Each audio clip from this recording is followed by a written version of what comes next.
আজকে একটা কোশ্চেন দিয়ে স্টার্ট করব। ধর তুই দুটো বেলুন নিয়েছিস, একটা বেলুনকে তুই বড় মানে বেশি করে ফুলিয়েছিস, আর একটা বেলুনকে তুই অল্প করে ফুলিয়েছিস।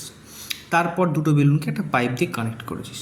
তাহলে কি হবে, মানে ইন ফিউচার সেই বেলুনগুলোর কী হবে? অনেকের উত্তর হচ্ছে যে বেলুনটা বেশি ফুলেছিল সেখান থেকে গ্যাস, যেখানে কম ফোলা ছিল বেলুনটা সেইখানে চলে যাবে। বেশিরভাগ স্টুডেন্টেরই মাথায় এটা আসছে, কিন্তু কখনোই এটা হবে না। তোরা চাইলে বাড়িতে এই পরীক্ষাটা করতেই পারিস। কেন হবে না? এর পেছনে ফিজিক্সটা কি? দেখ, তোরা ক্লাস 10-এ বয়েলস ল পড়েছিস, নিশ্চয়ই পড়েছিস বয়েলস ল। বয়েলস ল তোরা পড়েছিলিস যে পি প্রপোর্শনাল 1/v, মানে প্রেশার বাড়লে ভলিউম কী হবে? কমবে। তো সেই কারণে কী বলে এটাকে ব্যস্তানুপাতিক। ধর এটা একটা পিস্টন, এই পিস্টনের ভেতর নিচে গ্যাস রয়েছে।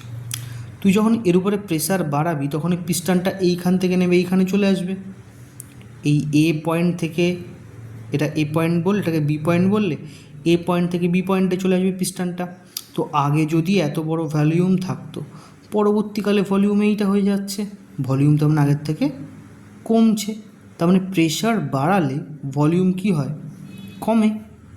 সেখান থেকে এই বয়েলস ল দিল যে পি প্রপোর্শনাল 1/v।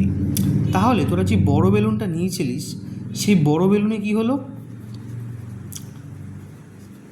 বড় বেলুনে ভলিউমটা বেশি, মানে সেখানে প্রেশার কম।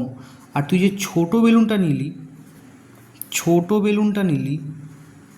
সেই ছোট বেলুনে ভলিউমটা কম, প্রেশারটা বেশি।